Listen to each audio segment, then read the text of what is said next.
Entonces, ¿para qué sirve Entonces, esto? este Vamos a ver. aparatito lo que hace es que nosotros, dependiendo de lo que sospechemos en el paciente, obviamente es un paciente que lo vamos a tener en ayuna, con una dieta en días anteriores no usando medicamentos, porque es importantísimo que los pacientes sepan que hay medicamentos que producen también distensión abdominal, porque su cubierta por fuera es de lactosa, esas capsulitas. Entonces, con este aparatito, nosotros le damos un sustrato al paciente. El sustrato puede ser de fructosa. Sustrato es Bueno, es un polvito que lo disolvemos en agua y le comenzamos a dar al paciente. Le damos dependiendo de qué andamos buscando, ¿no? Le podemos dar la primera toma, lo ponemos a respirar aquí. El paciente lo que hace es que hace esto. Como soplando una vejiga. Inspira y sopla una vejiga y aquí me va a marcar me va a hacer una curva, ¿no? Y volvemos y tomamos diferentes medidas en un periodo de tiempo desde 15 hasta 2 horas, dependiendo de qué andemos buscando. Entonces, si quiero buscar intolerancia a la fructosa, le doy un sustrato que es a base de fructosa. Si es de lactosa, pues de lactosa. Y si es de sobrecrecimiento bacteriano, lo diagnosticamos con lactulosa. Entonces, esto es importantísimo. Perdón, se supone que si luego de ingerida la bebida con el sustrato, el aparato te indica que hay exceso de esa sustancia, entonces es que no la está procesando adecuadamente. Exactamente, o sea, me va a dar una medida, de que hay demasiado de eso. Me va a dar una medida, una curva, que con esa curva excede unos valores que obviamente son de tipo técnico, que no voy a explicar aquí. Claro. El profesional entiende que el paciente es intolerante. Entonces, es un paciente que tú lo vas ya directamente a mandar a no ingerir ningún azúcar derivado de frutas. Le hace frutas también. Si es un paciente que tiene sobrecrecimiento bacteriano, pues es súper sencillo, porque todo su problema se va a resolver con 2 semanas de antibióticos y equilibró su flora bacteriana. El famoso yogur con los probióticos buenísimo y prebióticos. Para esos pacientes, buenísimos para los pacientes que tienen sobrecrecimiento bacteriano, los probióticos. Son buenos. Sí, junto con un medicamento que no... ¿Qué es lo que son los probióticos? No son más que bacterias buenas que se encargan de que en la hidrolización de los alimentos no se produzcan esas bacterias malas que producen ese exceso de gas. ¿Y como qué gases? Como un exceso de metano, de azufre, de sustancias y de partículas hidrolizadas de las fecales, que son las que le dan el olor a los platos. Hay pacientes que se dañan su flora, por ejemplo, y son pacientes propensos a tener otras bacterias como el Clostridium, por ejemplo. Y esos yogures o esos probióticos lo que hacen es que equilibran esa flora intestinal. Bueno, con este aparatico, Rosa María, ustedes los gastroenterólogos han pasado de la mera historia clínica y del ojo clínico y de la cuestión meramente subjetiva, o del yo creo, yo pienso, a mí me parece, a una cosa completamente objetiva, medible, cuantificable, con tecnología. Y yo pienso que eso es útil para ustedes y para los pacientes. Y sobre todo porque se estrecha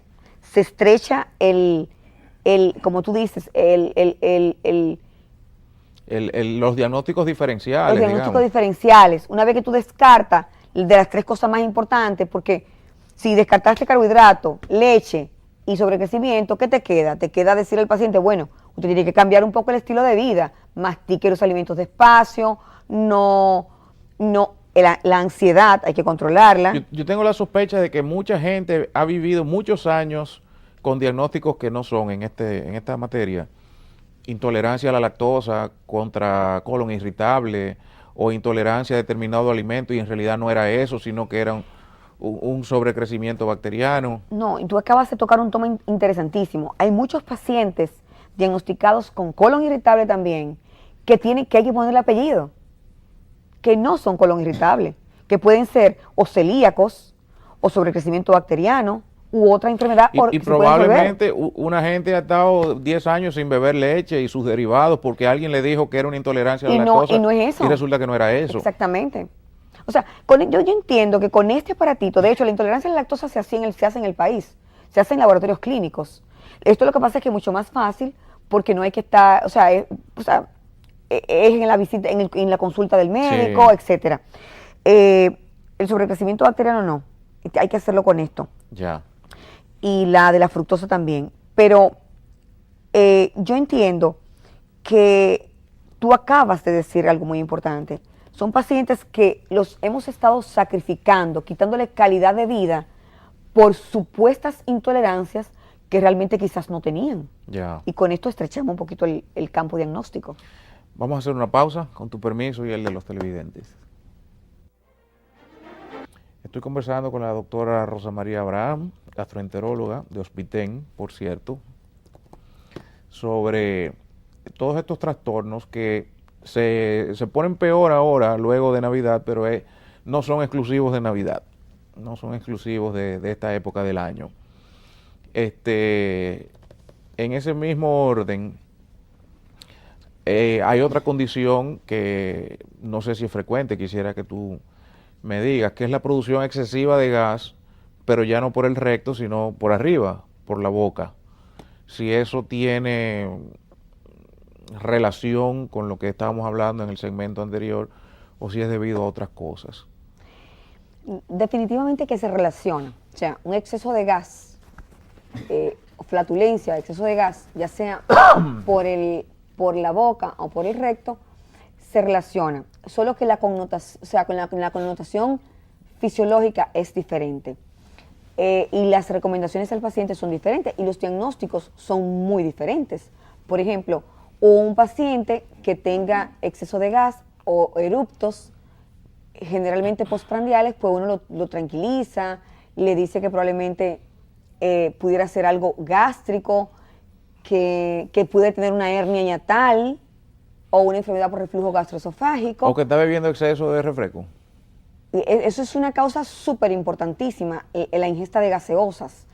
Pero básicamente, no solamente eso, las comidas grasas. Las comidas con mucha grasa dilatan o ponen más laxo la unión gastroesofágica y por ende, esa no es una válvula per se, pero la unión del esófago con el estómago. El esófago es el tubo que va de la boca o de la garganta hasta el estómago. Exacto, o sea, el esófago es un tubo cuya única función es que los alimentos lleguen al estómago, donde se produce la segunda. No sirve para manar el esófago. No, y para dar cáncer, cuando los pacientes no le hacen caso a esa acidez o a ese reflujo gastroesofágico, que aunque no lo hemos mencionado, es muy importante. O sea, generalmente los eruptos tienen mucho que ver con la hernia hiatal.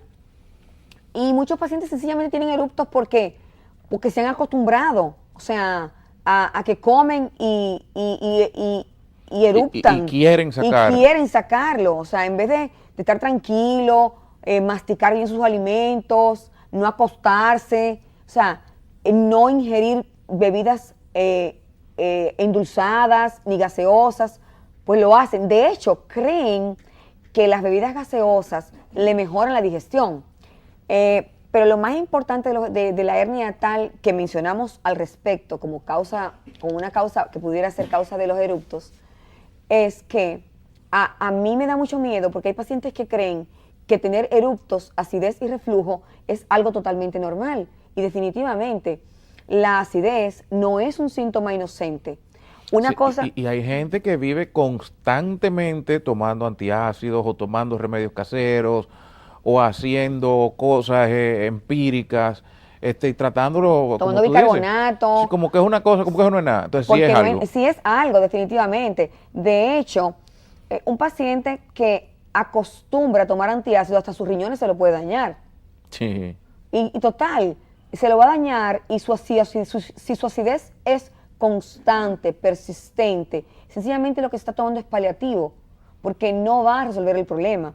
El problema va más allá y hay que investigar la causa. Y es cuando es necesario que un gastroenterólogo le evalúe a ver si es candidato a hacer una endoscopia.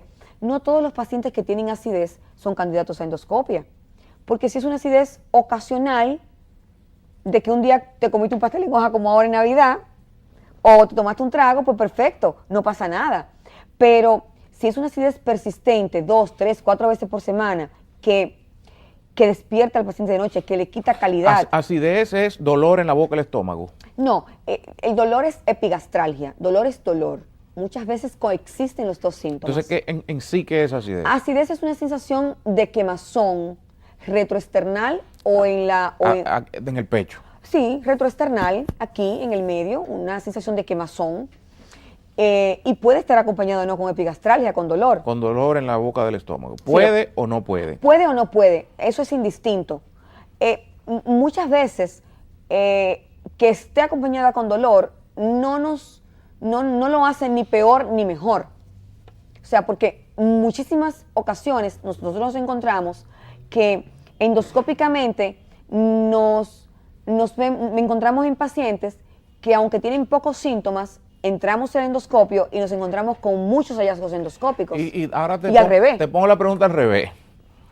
¿Es posible que se ponga el endoscopio, el tubo por la boca, hacia el estómago, y que no se encuentre nada? ¿Existe ese paciente? Claro que sí, existe. Existe ese paciente. Ahora bien, una vez se ha convertido en una rutina de que toditos tienen gastritis crónica. Ahora, yo te digo que tú eres un gastroenterólogo y con mala fe, ¿eh? Mira, los patólogos te van a matar, mira. No, porque yo recibo pacientes ginecológicos que me dicen, doctor... Y se asustan ellos con esa gastritis claro, crónica. No, yo tengo un problema. Sí. Yo tengo gastritis crónica. Sí. Me lo dijeron en una endoscopía. Y de hecho, o sea, hay gastroenterólogos que fomentan ese miedo. Fomentan el miedo... yo diría que... Fue con maldad, dice la pregunta. Con maldad, me hizo esa pregunta, sí, es verdad. Un poco es verdad. de veneno. Sí, no, pero no. Hay que tranquilizar al paciente. Para que el paciente resolute sus síntomas, lo más importante es tranquilizarlo y darle una perspectiva real de lo que tiene. Entonces, casi a todo el que le hacen una endoscopia y le toman una biopsia gástrica, muy probablemente que va a salir gastritis, sí, va a salir con hallazgo de gastritis. Porque ya se tomó un tejido. Porque ese es un estómago de 50 años, de 40 años, de 37 años. No importa. Casi siempre sale con hallazgos porque el diagnóstico de gastritis es histopatológico. El patólogo es que manda eso de gastritis. El gastro no debería decir gastritis, debería decir una formación ulcerosa o unas erosiones, se observan, o un eritema. Pero casi siempre nos abocamos a decir gastritis. Es un diagnóstico histopatológico. Hay gente que vive de la gastritis. Vive sin años. No gastroenterólogos, no, pacientes. Pacientes. Y se asustan. Pero es verdad que una vez que el patólogo procesa esa muestra, que tiene neutrófilos, tiene cierto grado de itis. Porque los neutrófilos son... Pero hay gastritis y hay gastritis. O sea, lógicamente una cosa es un diagnóstico fortuito que se encontró por una endoscopía y otra cosa es una gastritis que te incapacita, que no te permite vivir, que te duele, que te molesta, que te genera problemas. Pero se debe curar, se debe curar, general, se debe curar un paciente. Yo recibo pacientes que dicen que tienen gastritis por 20 años. O sea, un paciente se debe curar o mejorar y si no se cura o mejora, hay que buscar la causa que le está produciendo. Otro gastroenterólogo. Otro gastroenterólogo. Pero no es normal que una gastritis, que el paciente nunca cure sus síntomas. No es normal. De hecho, son pacientes que van a otro renglón donde habría que investigar otras enfermedades incluso, hacerle gastrina en sangre, porque quizás tienen un gastrinoma por ahí, o investigarlo para un paciente que sea celíaco, intolerante al gluten, por ejemplo.